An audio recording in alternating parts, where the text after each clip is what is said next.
হাজার বছরের শ্রেষ্ঠ বাঙালি জাতির পিতা বঙ্গবন্ধু শেখ মুজিবুর রহমানের জন্মশতবার্ষিকী উপলক্ষে সিলেট জেলা এবং মহানগর আওয়ামী লীগ কর্তৃক আয়োজিত আজকের এই আলোচনা সভায় পরম শ্রদ্ধেয় সভাপতি সিলেট মহানগর আওয়ামী লীগের সংগ্রামী সভাপতি জনাব মাসুক উদ্দিন আহমদ, মঞ্চে উপবিষ্ট সিলেট জেলা আওয়ামী লীগের সংগ্রামী সাধারণ সম্পাদক সাবেক ছাত্রনেতা অধ্যাপক জাকির হোসেন, সিলেট জেলা আওয়ামী লীগের সংগ্রামী সাধারণ সম্পাদক সাবেক ছাত্রনেতা অ্যাডভোকেট নাসির উদ্দিন খান, মঞ্চে উপবিষ্ট সিলেট জেলা আওয়ামী লীগের সাবেক সহসভাপতি জননন্দিত উপজেলা চেয়ারম্যান জনাব আশফাক আহমদ, বিশিষ্ট সালিসি ব্যক্তিত্ব জনাব সিরাজুল ইসলাম সহ মঞ্চের সামনে উপস্থিত আওয়ামী লীগ, যুবলীগ, ছাত্রলীগ, বিভিন্ন সহযোগী সংগঠন নেতৃবৃন্দ, বক্তব্যের প্রারম্ভে সবাইকে মুজিব অভিনন্দন, রক্তিম শুভেচ্ছা।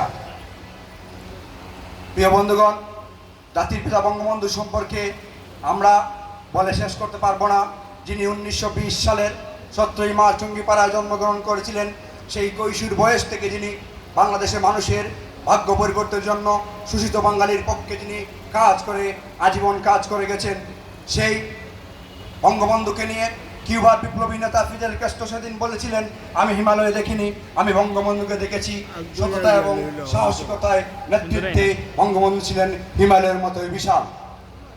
আমি আজকে বঙ্গবন্ধু ১৭তম বার্ষিকীতে আমি একটাই আহ্বান জানাবো। আজকে 1975 সালের 15ই আগস্ট কাল রাত্রিতে ওরা বঙ্গবন্ধুকে হত্যা করে সপরিবার হত্যা করেছিল।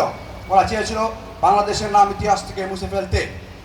প্রিয় উপস্থিতি, আপনারা দেখেছেন গতকালকে বঙ্গবন্ধু সুযোগ্য কন্যা সফল প্রধানমন্ত্রী জননেত্রী শেখ হাসিনা এদেশের স্কুলের বাচ্চাদের জন্য একটি চিঠি লিখেছেন। প্রায় 1.5 কোটি শিশু এই বঙ্গবন্ধু কন্যা শেখ হাসিনার এই চিঠিটি পাবে। সেই চিঠির দ্বিতীয় কলামে জননেত্রী শেখ হাসিনা লিখেছিলেন যে ওরা ভেবেছিল 1975 সালের 15ই আগস্ট জাতির পিতাকে হত্যা করলে বাংলাদেশকে তারা ধ্বংস করতে পারবে, কিন্তু ওরা বুঝেনি সেদিন 32 নম্বরের ধানমন্ডি 32 নম্বরের সেই সিঁড়ি দিয়ে বঙ্গবন্ধুর রক্ত প্রবাহিত হয়ে আজকে সারা বাংলাদেশের ঘরে ঘরে পৌঁছে গেছে। আজকে সারা বাংলাদেশে কোটি কোটি মুজিব জন্ম নিয়েছে।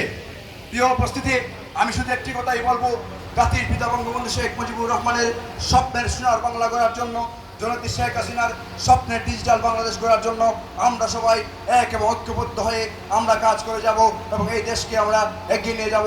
আজকের এই জন্মবার্ষিকী এটাই হোক আমাদের প্রত্যাশা।